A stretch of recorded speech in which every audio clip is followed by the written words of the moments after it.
I'm Peter Whitmore. I'm 73 years old. Some of you may remember me from a video I shared a few weeks ago. The response to that was overwhelming, and I want to thank you, truly, for the kindness and support you showed me.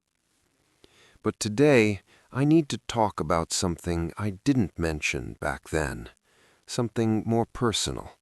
Something that completely changed how I understand relationships. And I hope you listen carefully, because what I'm about to share might save you from a kind of regret that doesn't fade with time. My wife, Susan, and I were married for 41 years. That's longer than many of you watching have been alive. And for most of that time, I believed we had a good marriage. Not perfect, but solid, stable, the kind of marriage people assume is successful simply because it lasts. But here's what nobody tells you about long marriages. You can live beside someone for decades and still not truly know them. You can share a home, a bed, and a lifetime, and still be strangers in the ways that matter most.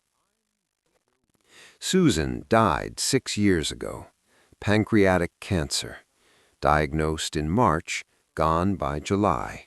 4 months. That's all it took for a life to change from ordinary to ending. During her final weeks, lying in a hospice bed, she said something to me that I think about every single day. She said, "Peter, we wasted so much time being right instead of being close." At first, I didn't understand. I felt defensive. We had a good marriage, didn't we? We didn't fight much. We were comfortable together. We built a life. But that was exactly the problem.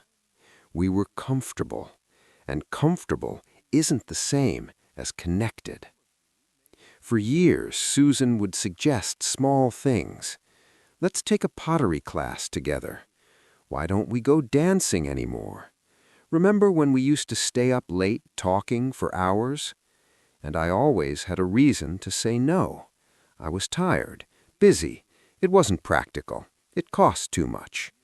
I wasn't trying to hurt her. I simply believed we had time. I thought the little moments didn't matter as much as the big responsibilities. Providing, staying faithful, being reliable. I thought that was enough. It wasn't. What I didn't understand is that love isn't built on grand gestures alone. It's built in small, ordinary moments. Conversations over breakfast, quiet walks with no destination, truly listening when your partner talks about their day. Somewhere along the way, I stopped doing those things. Not suddenly, slowly, so slowly I barely noticed. One missed conversation became another. One, "not tonight, I'm tired," turned into 1,000. One, "we'll do it later," quietly became never. And Susan adapted. She stopped asking me to dance. She stopped suggesting new experiences. She stopped reaching for those deeper conversations. Instead, she built her own world, her own friends, her own routines, her own life. We became polite roommates who happened to be married, kind, respectful, and deeply alone. I told myself this was normal, that passion fades, that long marriages settle into routine, that comfort means success. But I've learned something since then. Comfort can sometimes be another word for complacency. When Susan got sick, everything changed. Suddenly, there was a deadline. Suddenly, all those "some days" had an expiration date. In those final months, we spoke more honestly than we had in 20 years. She told me about dreams she'd quietly let go of, pain she'd carried without saying a word, moments when she felt invisible in her own marriage. One night, about 3 weeks before she passed, she told me about a trip she had always wanted to take, Scotland. Her grandmother was from there, and she dreamed of seeing the highlands, walking through the villages, feeling connected to her roots. She had mentioned it many times over the years, and every time I dismissed it. Too expensive, not practical, maybe when we retire. We never went, and now we never would. She wasn't angry when she told me this. That's what hurt the most. She was simply sad, resigned, as if she had accepted long ago that I wouldn't be the partner she hoped for in that way. I asked her why she never pushed harder, why she didn't insist. She said, "I didn't want to make you do something you didn't want to do. I wanted you to want it because it mattered to me." That sentence broke me, because she didn't want obligation. She wanted enthusiasm. She wanted partnership.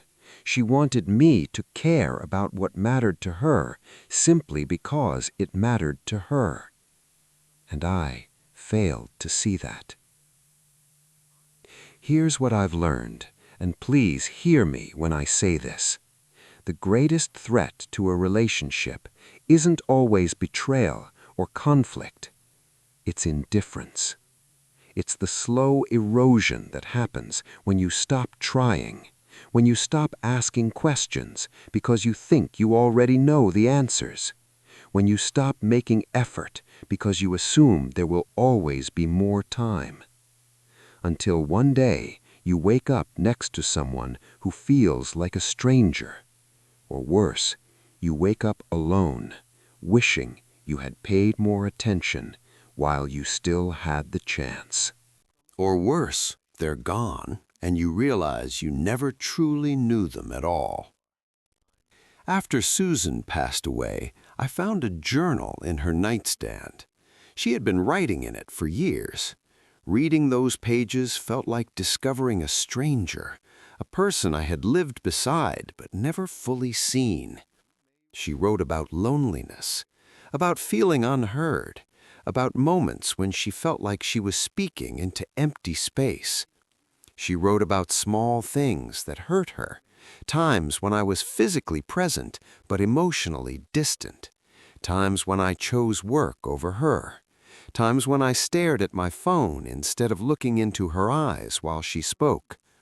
But she also wrote about love, about the man she married, about hoping that version of me would come back someday, about trying to reach me and not knowing how. And the painful truth is, I was right there the whole time. We slept in the same bed every night, but emotionally, I might as well have been living on another planet. Here's the part that still breaks me. I wasn't trying to hurt her. I wasn't cruel. I wasn't unfaithful. I wasn't abusive. I was just complacent. I thought showing up was enough. I thought providing was enough. I believed that not doing anything wrong meant I was doing everything right. But relationships rarely collapse because of one dramatic failure. They fade from 1,000 tiny moments of neglect. So if you're in a relationship right now, I want you to ask yourself something honestly. When was the last time you had a real conversation with your partner? Not about schedules or responsibilities or what's for dinner, but about dreams, fears, hopes, and the things that live quietly beneath the surface. When was the last time you did something simply because it would make them smile? Not because it was a birthday or anniversary, just because. When was the last time you really looked at them and felt grateful they are still here beside you? If you can't remember, you might be making the same mistake I made. Your partner won't be there forever. I know that sounds heavy, but it's the truth. One day, one of you will leave this world first, And when that day comes, there are no second chances. You don't get to go back and have the conversations you postponed. You don't get to take the trips you kept delaying. You don't get to say the words you assumed they already knew. Susan and I had 41 years together, and I spent too many of them being comfortable instead of connected, being right instead of being close, being present instead of truly engaged. Don't repeat my mistake. Love isn't something you feel once and then maintain on autopilot. Love is something you choose again and again every day. It's staying curious about your partner, even after decades together. It's trying new experiences, even when they feel inconvenient. It's having difficult conversations instead of avoiding them. It's caring about the things they care about, not out of obligation, but because they matter to someone you love. After Susan died, people told me I had been a good husband. They meant well, but deep down I know the truth. I wasn't a good husband. I was an adequate one. I met the minimum standard. I didn't cheat, I didn't leave, I didn't cause obvious harm, but that's a very low bar. Being a good partner means actively building intimacy, choosing vulnerability, making effort even when you're tired, protecting connection even when life gets busy. I didn't do that enough. And now I live with the weight of knowing I had something precious and let it slip away through quiet neglect. 6 years later, I still think about Scotland, about how easy it would have been to say yes. A week of my time, some money, that's all it would have taken, and it would have meant everything to her. I think about the pottery classes she suggested, the dancing lessons, the late-night conversations she tried to start, all the small invitations to stay close, and all the times I said no, or not now, or maybe later. Later never comes. It never does. If you love someone, don't wait for the perfect moment to show them they matter. Don't assume they already know. Don't take their presence for granted. Ask about their dreams. Listen to their stories. Say yes more often, even to things that don't naturally interest you, because nurturing your relationship should always interest you. Be present. Be curious. Be intentional. Because one day you may find yourself where I am now, sitting alone, looking through old photographs, reading old words, realizing you had everything you needed and didn't fully appreciate it until it was gone. I'm not sharing this to make you feel guilty. I'm sharing it because you still have time. You still can talk, still travel, still reconnect, still choose each other. On my desk sits a photograph from our honeymoon in 1972. Susan is laughing, squinting into the sunlight, her hair moving in the wind. She looks full of life, full of dreams. And I think about the woman she became, still loving, still beautiful, but carrying a quiet sadness I helped create through years of gentle neglect. Susan was right. We wasted too much time being right instead of being close. Please don't waste yours. Love the people in your life actively, intentionally, while you still have the chance. This channel shares stories and life lessons from people like me. If this message touched you, consider subscribing, turning on notifications, and leaving a comment. And if you have a story that could help someone else, there's a form in the description. Maybe next time we'll be sharing yours.